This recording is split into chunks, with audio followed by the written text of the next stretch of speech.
Welcome, everybody, to your Badass Journey podcast. Today, I have Debbie Madden with me today. Hi, Debbie. Welcome. Thank you. Thanks for having me. Debbie is the CEO of Stride in New York City, and this consulting company is a phenomenal one. And I have been lucky to know Debbie in not only social circles, but we kind of came up the ranks together, I would say, like around the same time and lean on each other when need be. And so, of course, I had to have her on the show and share her with all of you. Debbie, for those that don't know you and who are listening, I would love for you to share your journey of how you got to where you are today as CEO of your own company, and just give us a picture of a little bit about who you are. I will do my best to compress. Short answer.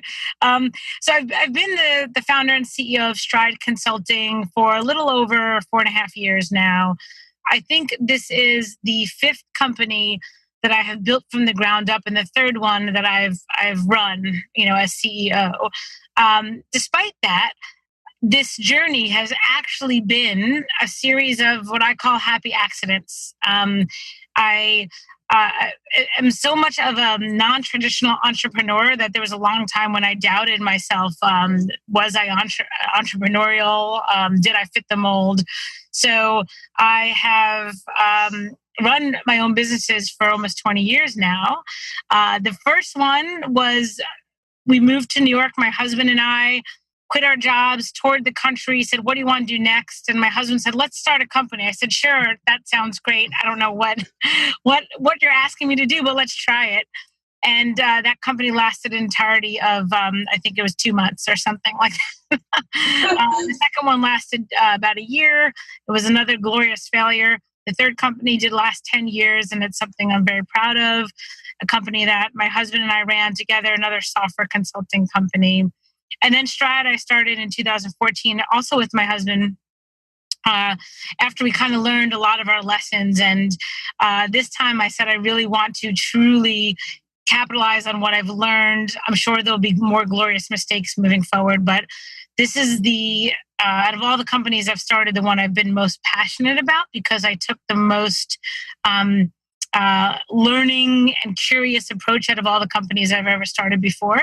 And for me, it's not about the what. I often say it can be as happy running a pizza shop as a software consulting company. Mm-hmm. I am passionate and believe very much in what Stride is doing with regards to helping teach the world how to build better software. But for me, it is about this idea of building good teams that people want to be a part of and where people can really thrive. So that's the sum of the journey. Yeah, from a work perspective, and then who you are as a wife and mom, and the journey there that complements it. I know you personally, and the way that you integrate both. I'm curious, as a leader of a company, being a CEO, and then also running a household, and your marriage, you work with your husband as well as your home life together. Tell me a little bit about how you navigate coordinating all that so that happiness that you strive for, not only in your work life, is also translated into your home life. Mm-hmm. Yeah, I think the thing I know for sure is that no matter what I set out to do, it never matches what actually happens. And over the last 20 years, there have been glorious roadblocks, not just roadblocks, but glorious ones. I battled breast cancer for 2 years. I had a daughter that was born 1.5 pounds. My husband got into a bike accident and almost died. And these were things along the way that no one saw coming. And I think for me, I'm not ignorantly assuming that these things aren't going to happen again. I think everyone has their share of shit, right? Yeah. Stuff happens to everybody, and it's not about playing the victim. It's about taking control and prioritizing, spending your life doing things that you believe are meaningful to you and can have an impact and make you happy. And then doing those things regardless of all the stuff that gets in the way, because stuff is going to get in the way and stuff's going to happen and stuff's going to hold you back and slow you down. and just embrace all that's coming. We don't know what the future holds, but I know that there's going to be more of those glorious roadblocks ahead. And it's about just prioritizing and say, these are things I want to do in my personal life. These are the small handful of things I want to do in my career. And okay, they might be delayed, but they're still going to happen, right? That's kind of been my attitude this whole time. Yeah, it's like it's staying in flow, right? And checking in with what is working, what isn't working, what needs to change, like how do you overcome it? It's very much the agility that I know you apply in your software delivery. It's having that same type of agility in the home life, right? Yeah. Or just life in general. It doesn't even have segregation, especially when you're running your own company. Like it's right. It's all has to integrate really well. Because I have that theory of like, I don't believe in the whole balance concept. Work-life balance doesn't make sense to me because it feels like you're still trading things off. Like balance means that you have to decrease one side or add something to the other side, and it's constantly competing. And so I always talk about, work-life integration, which is great that you're finding the skills and the tools not only to apply in work and home, but it's about that alignment for yourself. Which is awesome. Yeah, and you said something a second ago, which I think is key, which is this idea of, you didn't say the word retrospecting, but you were talking about it. I think similar. Right, like literally in the Madden household, we have, every time we host a holiday event at our house, we will have a retrospective. We will say, okay, did we put out the dinner too soon? Did we invite too many people? We literally go back and examine what we did and try to make that event better. Let's not invite, this person next time unless we're sure that we can have this for them, because it makes them miserable if you don't have this. Yeah. Those sorts of little it makes everything more manageable. The more you can, I find the more I can do things where I feel in control of things, the happier I am. And I think that's true for a lot of people. You don't have to control everything. You're never going to, but just understanding I can control these things and do the things within your control that make you and the people around you happy. Mm-hmm. And then don't worry about the rest as much as you can. You just have to not worry about everything. Yeah. There is no balance. You can't try to do it. No. And it's literally about what, like you said, the top priority for right now. How best can you show up in it? What are the items you can control, right? And then putting that forward and finding that whatever didn't get done probably wasn't a priority anyway.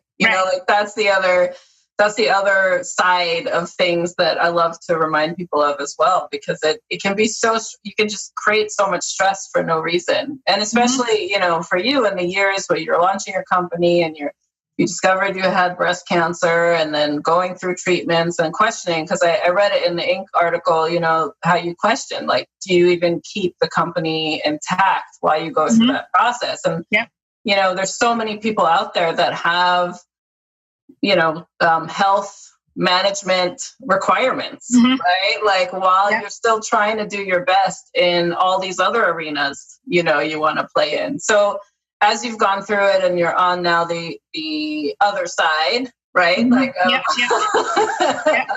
Of cancer, what advice would you give other folks that have that, a health management challenge while trying to exercise other sides of their mind and capabilities? What were the tools you leveraged to get through that? Yeah, I think there's a couple of things. I think, I was fortunate to be able to ask myself, do I love my job? And fortunately, also, I said yes. So I kept running the business. But it's interesting. I learned how to fully and completely delegate because there was no choice. And so I think for me, I tried to find whatever small sliver of positive during all, going through health issues. If you personally don't feel well, it's hard to view anything as positive. But the biggest positive thing to come out of the journey was really, truly being able to trust other people with whole things because I was simply absent for stretches of time. And that actually is one of the things that I credit for helping Stride be as successful as we are today. Because there's no way I was letting go that much if I didn't have to. Let's just be honest. I would have definitely held on a lot longer. Mm-hmm. I would have definitely been more controlling. Delegating is not natural for me. And so it was really nice. And then the harder part was actually keeping that up once I got better, because I wanted to take it all back. Yeah. No, that's a valid challenge for sure. Yeah.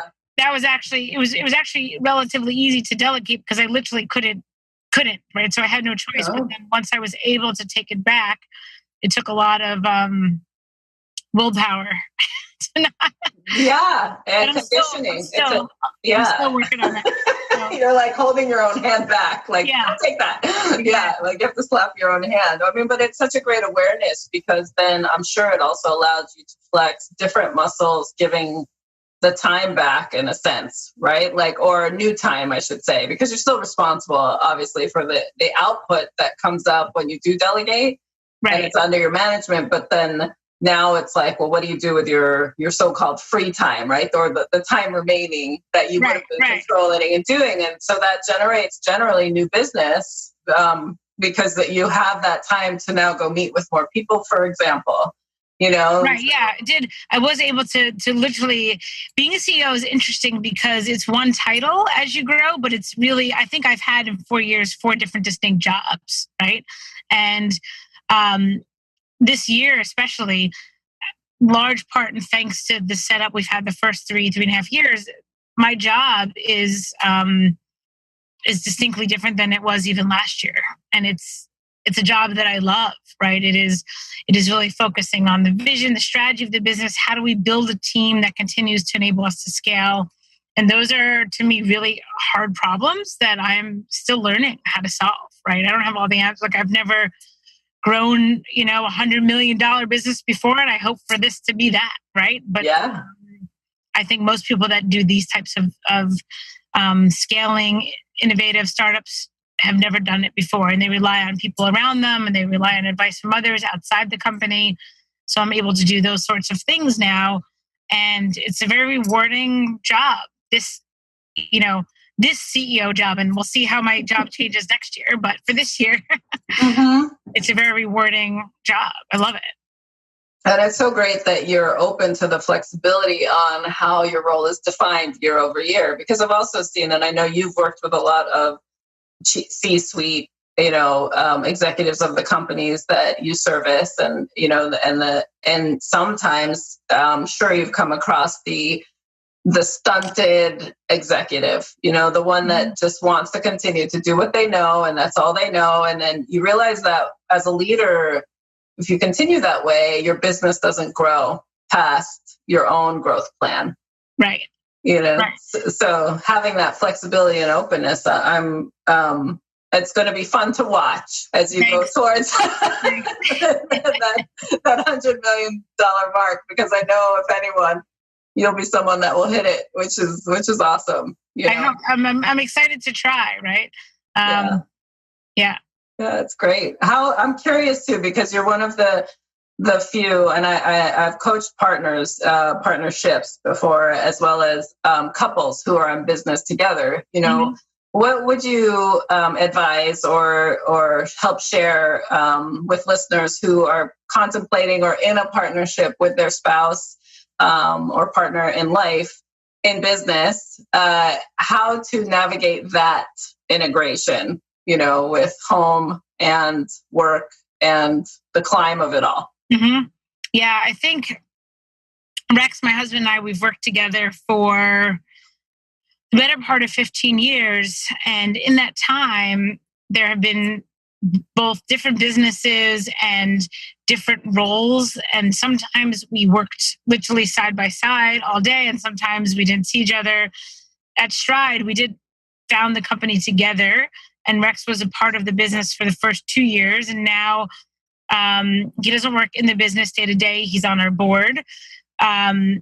So now this is a new a new relationship, right? So he's essentially the founder and a board member, but he doesn't see the day to day. So do I want to spend my personal time catching him up to the things he missed? Does he want to hear it? Right. So there's new challenge. I think to me, I've always maintained that my marriage comes first, even if the cost is literally the business in its entirety. And I think that is something that I both decided and I said out loud to my husband. And I think that's really important. Like, you have to decide.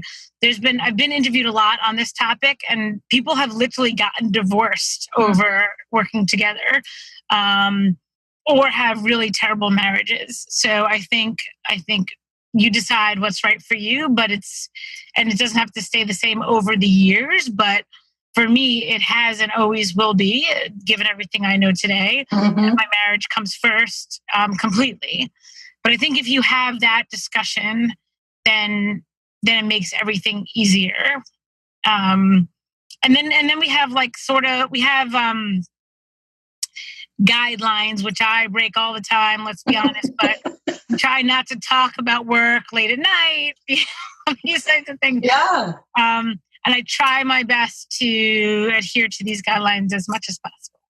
Yeah, I mean, there's always room, right, to fumble here and there. But I like that at least it's stated, So a lot of the times where I see partnerships falter, whether you're in a relationship together also while trying to run a business, is that guidelines are not even set, and how to operate together. It's similar how, in the agile world that we both have been a part of, when you bring teams together, if you don't kind of outline how you'll operate and come together, then it can also be a mishap on the product. Same thing goes for partnerships and leaderships. And I know that you recently wrote an article too on the leadership Scrum meeting, and like how, you set the tone and you also have your check-ins, and that's a guideline. That's a ceremonial guideline on how you come together and lead. And it helps you with that autonomy that you try to create, which you need in partnerships, especially too. Like, and it's great that the role has evolved, that he's on the board now and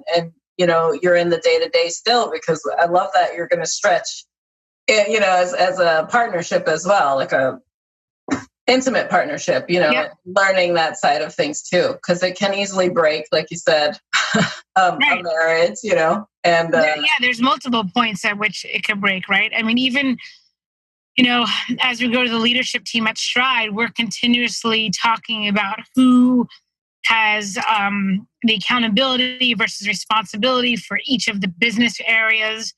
And that includes all parties. That includes the board, the leadership team, the employees, everybody. So you really have to continuously check in on that sort of stuff. I don't think there's any more effective way to run a business than to really get a bunch of people in a room, work on building real trust, and then explicitly stating who's accountable and responsible for each area. And then, like anything, as you grow, it has to change, right? Yeah. So the roles that we have in place today will not be the roles we have in place in 6 to 12 months from now. Right. Yeah. I mean, because you go from, I mean, there's the startup phase, obviously, and I call it the startup to grow up phase. Yep. And then there's the, because who you were when you first started is not who you are during certain stages. And that growth spurt is needed, but it's also great to recognize, like, is this the right fit? For what we have to deal with right now and where we're trying to go. Because as you scale, running $100 million business versus, a $1 million business, it's a whole different scale of infrastructure operations, et cetera. And so leaders have to grow with you, which is great, because I'm sure you lead by example in that regard as well. But it's great that you also create a forum for it, for the conversation, for the transparency, for the accountability. Because a lot of the time I see assumption leadership in action, and then that shows up in your bottom line too. Right. Yep. Yeah, exactly. Yeah.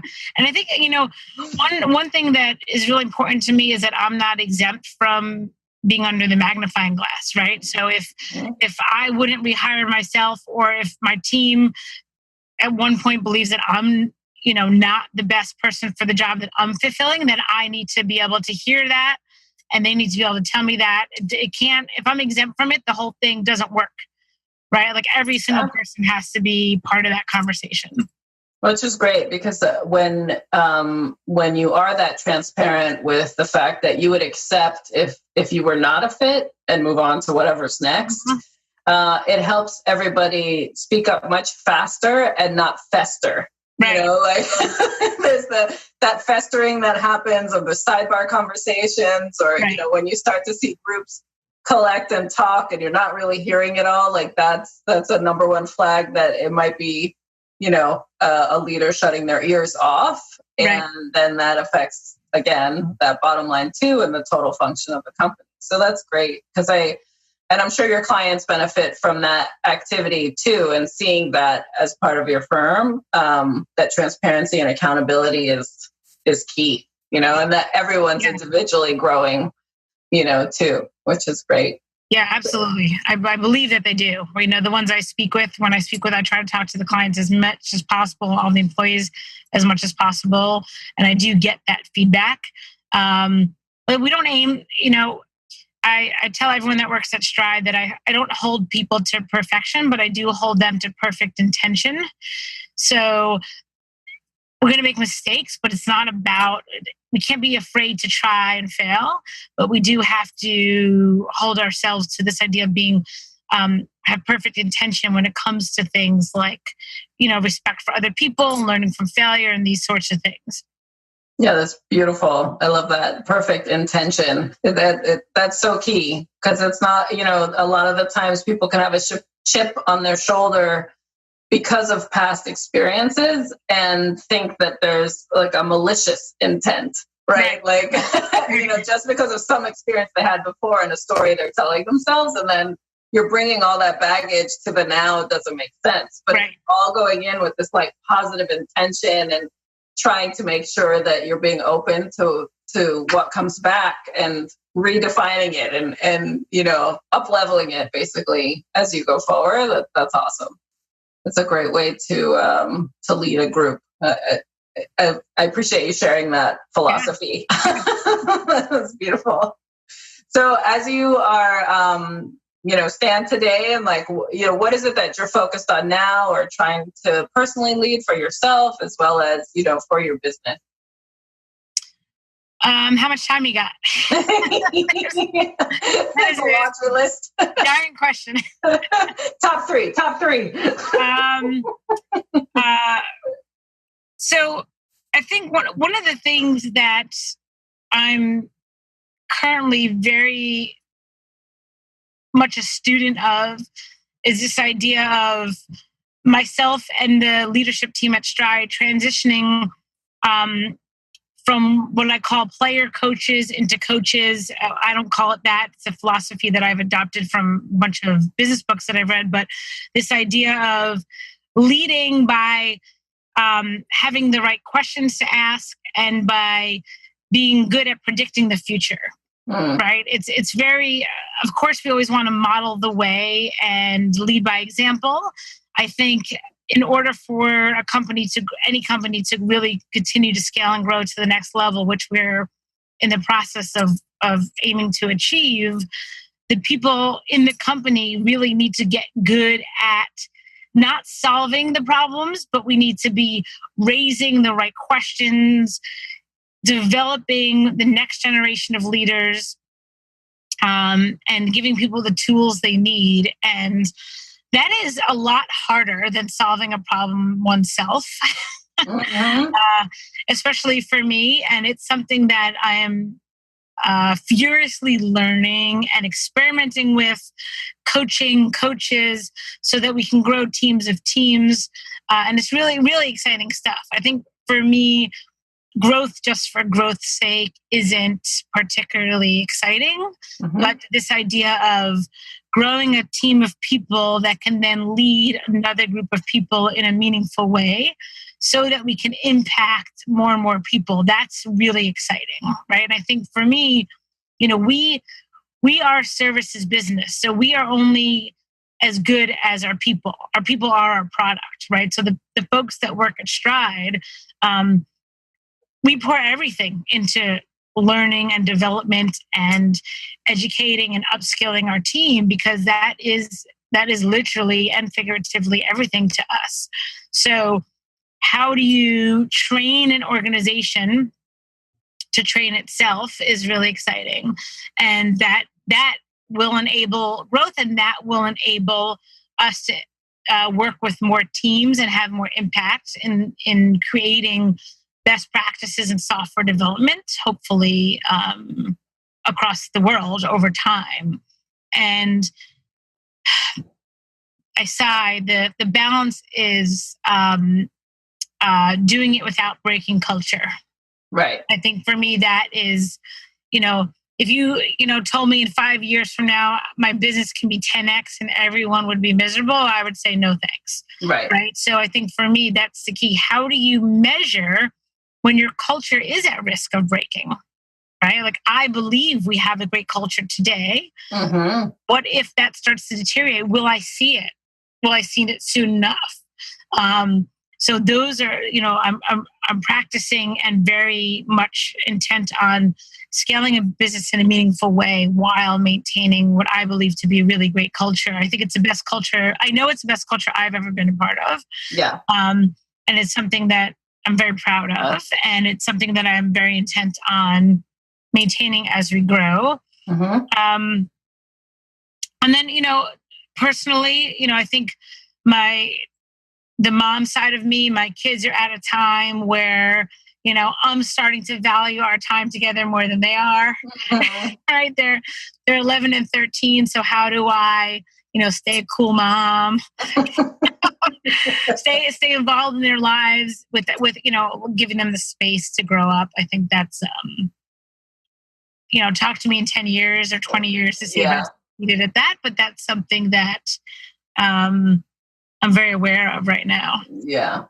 Well, first the topic on what you're trying to do as you grow your business and sustain that culture. What the thoughts that came to mind are, you're really trying to create a legacy-based business as a mm-hmm. service, which mm-hmm. is challenging because not only does your team work in your corporate environment, but they're part of your client's corporate environment for periods of time as they deliver. And it's very challenging to toggle between it, with the hope that the benefits of your corporate culture and your energy that you bring can seed into the companies and the clients that your team works for, but how to sustain that.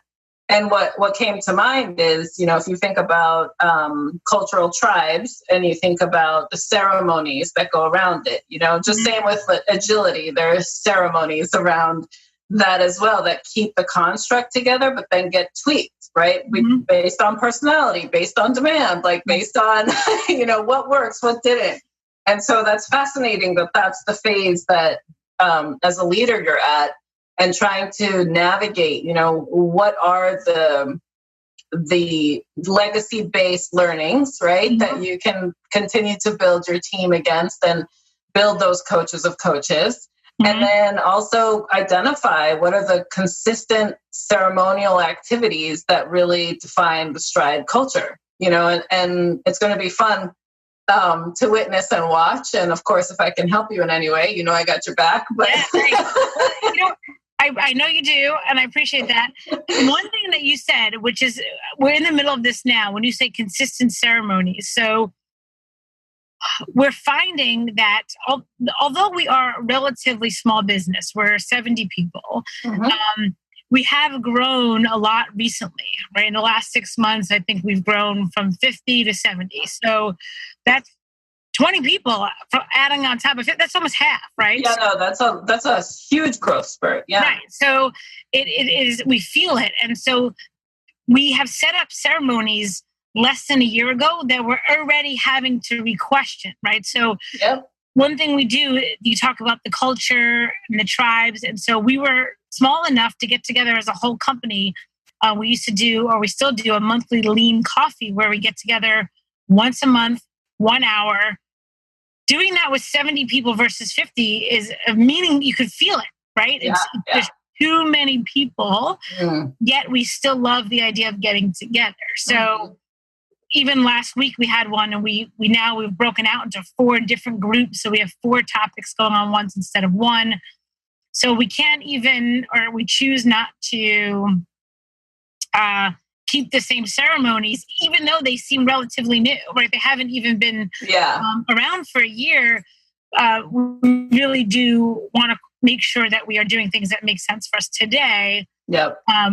Even though they worked 6 months ago, doesn't mean they work today. So there's an evolution for sure with the size growth and the amount of people. And I think from a leadership team standpoint, just like every employee wants to be seen, it's making sure that there's that consistency as well. That even if you're, let's say, for example, one variation of your coffee meeting is that, there's a rotation of who leads each so-called tribe. And then you switch it up like every quarter. So it's still the consistency of the ceremony, but then you're having also the consistency of touch points, of the conversation, and making sure each leader is getting to know each employee, as well as each team member, having that time together, because it's so worthwhile. And the fact that you even focus on it, most companies get to where you're at in size and they neglect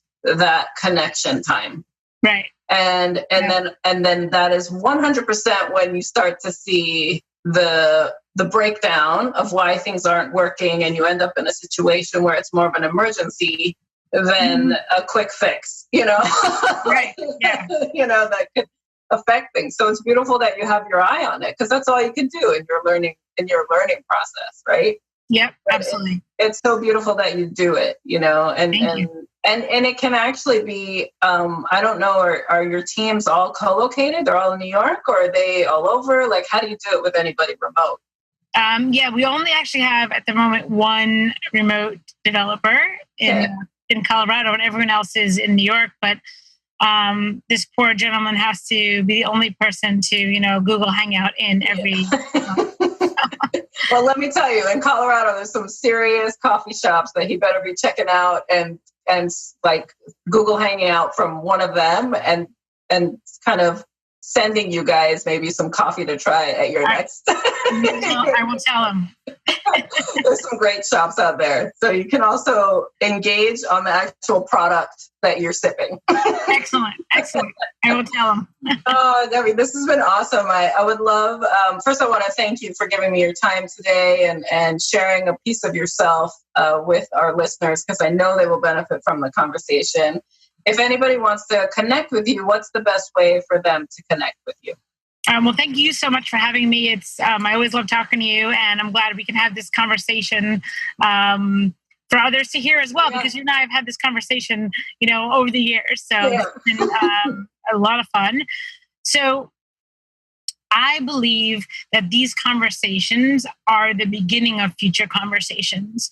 And I do this every time I speak, whether it's in public or via webinar or recorded. If anyone has any question, the best thing I can offer you is a conversation. Email me, Debbie@stridenyc.com, and ask me a specific question. It's very hard for me to have a conversation with you when you say, I need your help. Okay, about what? Yeah. Like, you can't, I want to get a job and I can't get a job. Well, okay, tell me more. I need to know more. If you have something that you've heard today or something that you've heard me speak about before and you have a specific question, I am more than happy to give you my best 15, 30 minutes of advice. Either I can help you with thinking about things in a way you might not be yet, or I might be able to introduce you to someone that you don't yet know that I think would be a good person for you to connect with. I think a lot of times people are shy about asking for help. And I think we can all, this is just one big, 6 degrees of separation. I think we can really help each other out. So, and also the other side of it is I'm allowed to ask you for help too. Yeah, that's right. I don't have to ask each other for help. Reciprocation. It's key, and it's key when you're building and connecting with folks, for sure. And that's very generous of you. And I will definitely put that in the show notes so that folks know how to connect, and make sure you're clear with your question when you reach out to Debbie. And as we close out today's conversation, I'm curious if you would just give me a simple definition of what you think a badass is. Not giving up when things get hard. Truly badass. And I appreciate you. I appreciate you so much, Debbie, and thank you for joining me today. Thank you for having me. It was a pleasure.